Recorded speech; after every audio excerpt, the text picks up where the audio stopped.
All right, Shalom. Call halal Yahweh, Bahasham, Yahweh Shai, Bahasham Rachahak Wadash.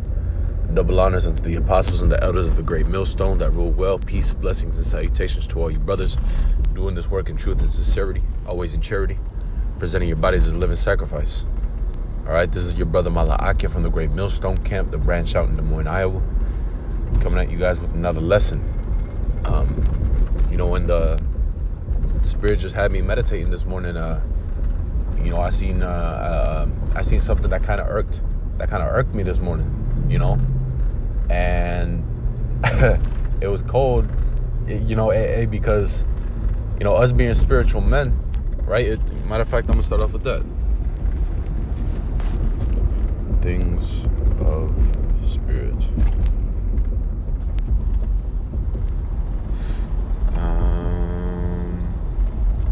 Like, yeah, that app's not that good at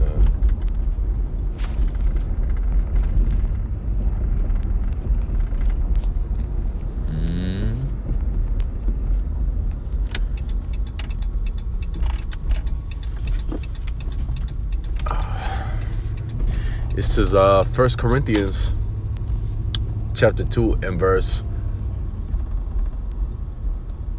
14. It says, but the natural man receiveth not the things of the Spirit of the Most High, for they are foolishness unto him. Neither can he know them, because they are spiritually discerned. But the water Yahweh Hashem Yahweh Shai is that we have that great light to be able to see the spirituality and the workings of the Holy Spirit and of the angels. Even though we don't see it carnally, and we see it through the Spirit. You know what I mean? So it is, brother. And that's cool. Because I just gave praises to Yahweh Hashem Yahweh Shai. I'm just picking up with that. Yahweh Hashem Yahweh Shai, Brakatah, Brakah, Kodash, Shalom. You gonna have a truck Saturday? I can.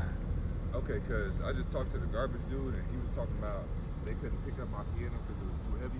Okay, He said that I got to drop it off, but I can drop it off somewhere and they'll dump it for free this weekend on Saturday.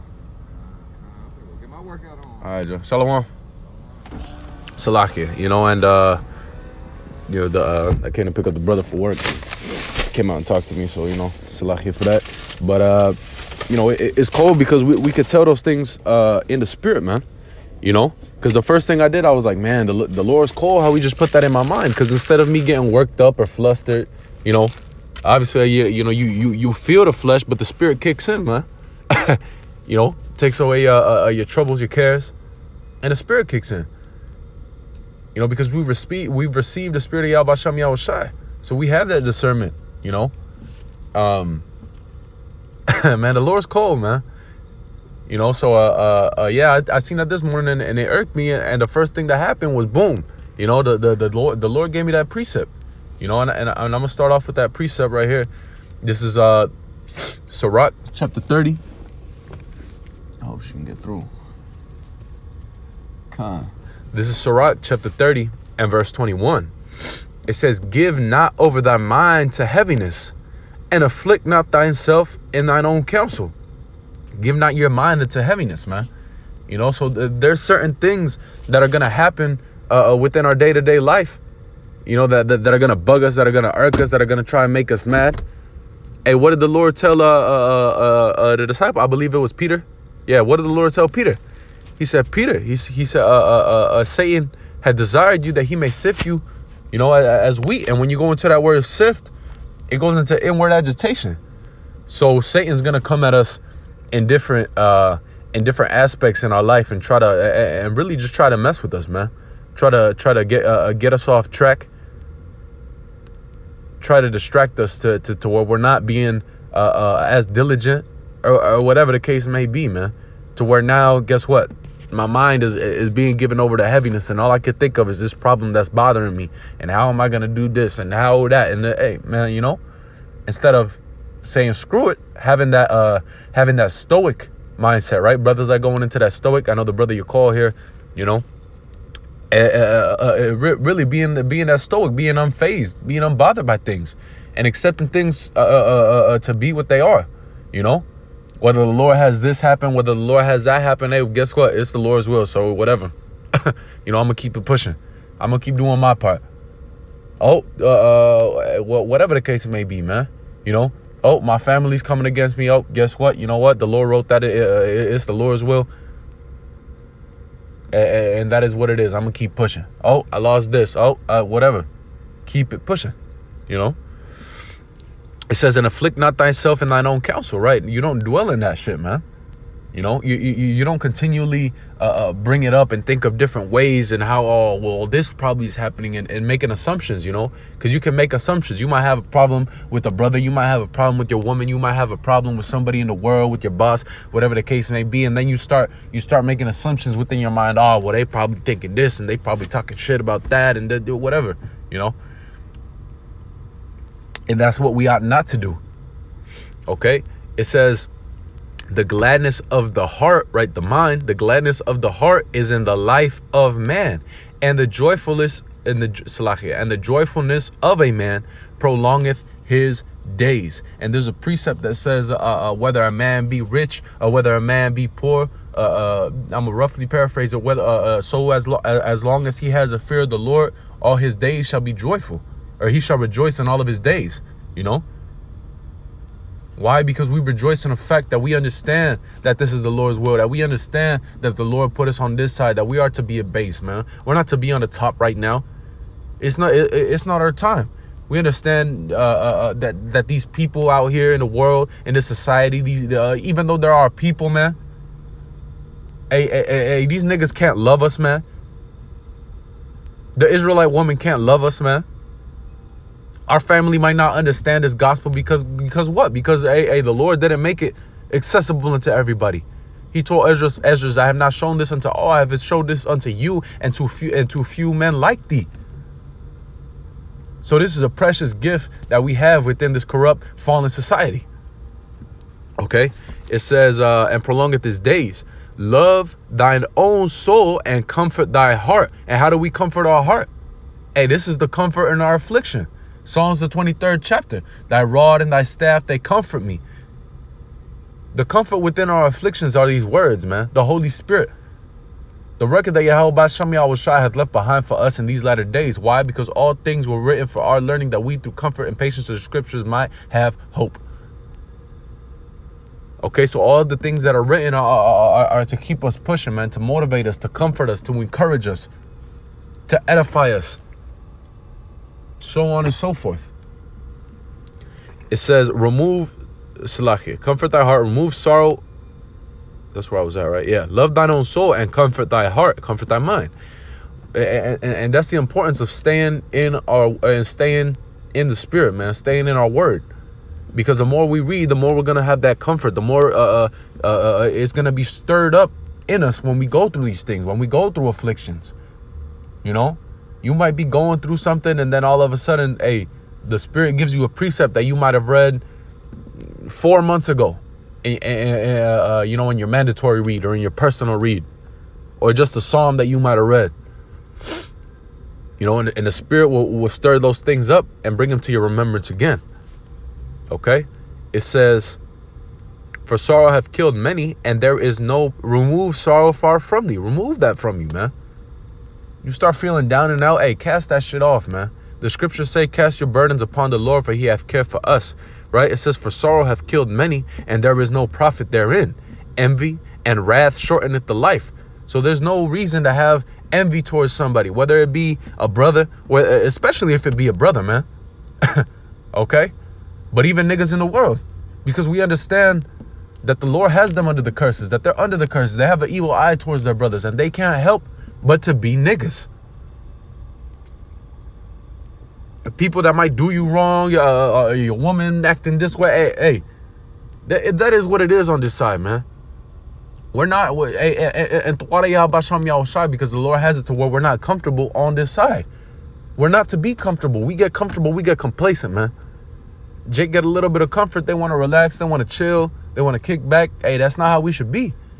The Lord keeps us in that fire so that we're constantly what? Calling upon him, pleading unto him, doing the work, remembering the kingdom.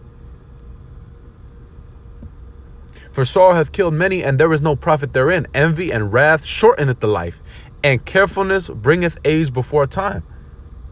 Carefulness bringeth age before time. Right, man. You start worrying, you start hesitating, you start being anxious, because that's what that word carefulness goes into, to being anxious about something, over worrying, right?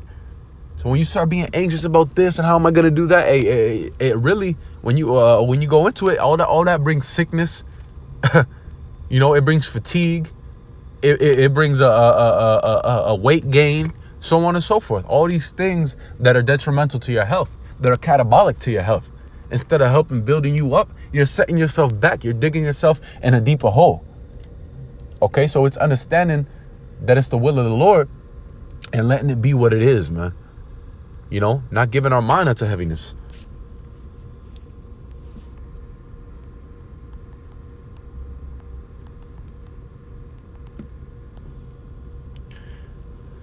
Matthew chapter 6 and verse 34. It's lucky. It says, but I'll start at 33. But seek ye first the kingdom of Yahweh Ba'asham Yahushai.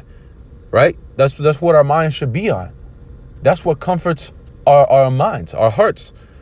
Seek ye first the kingdom of Yahweh Ba'asham Yahushai and his righteousness, and all these things shall be added unto you. Take therefore no thought for the morrow. Don't worry about tomorrow. Don't worry about what can be. Don't worry about, they're probably doing this. Don't worry about, this is probably going to happen. Don't worry about that. Take therefore no thought for the morrow, for the morrow shall take thought for the things of itself. Hey, we're going to deal with today. We're going to deal with tomorrow. We're going to deal with Friday on Friday. We're going to deal with Saturday on Saturday. We're going to deal with next fucking month, man. I'm not going to fester my mind and deal with this and that drives people crazy, man. Because they look at Jake. When I say Jake, I mean brothers within the truth. They look at us brothers and how we operate from day to day. Yes, brothers might plan out certain things, but hey, at the end of the day, we take things for what they are. And we're literally living like pilgrims upon the earth and living day to day. There's a lot of brothers are just relying on the Lord, man. Brother might be in a financial crisis. Brother might be in a home situation, whatever the case may be. That brother calling upon the Lord and dealing with each day as it comes, man.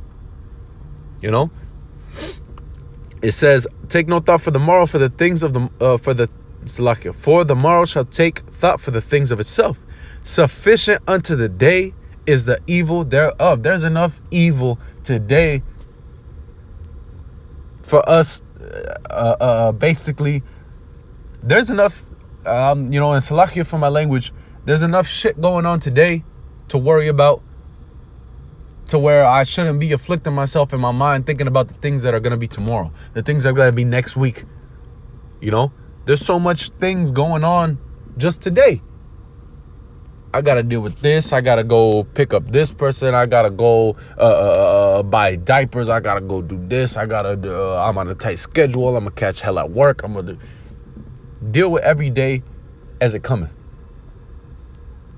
And not giving our minds unto that heaviness, but constantly comforting our hearts, comforting our minds, which is through the scriptures. And I'm going to grab that since I quoted it. This is Psalms chapter 119 and verse 50.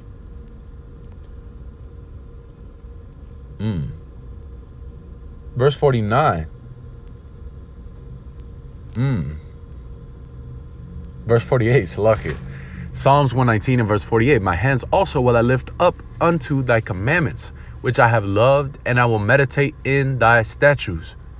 And that's how the Lord's going to keep us in peace. That's how the Lord's going to make us prosper, man. By constantly meditating in his statutes, by it constantly being in the forefront of our minds, as it says in Psalms, the 1st chapter, right? He whose mind is stayed on the Lord shall keep him in perfect peace. 49, it says, remember the word unto thy servant, upon which thou hast caused me to hope. So remember in the things that we hope for. Remember why we have this hope within ourselves, the things that we're looking forward to, right? This is my comfort in my affliction, for thy word hath quickened me. So the comfort within the hell that we catch, the comfort within the sufferings that we go through day by day is what? The word of Yahweh Bahasham Yahushua. Call halal Yahweh Bahasham Yahushua Bahasham Rachaha Kwadash. Double honors unto the apostles and the elders of Great Millstone. Until the next time, I'm going to say Shalom.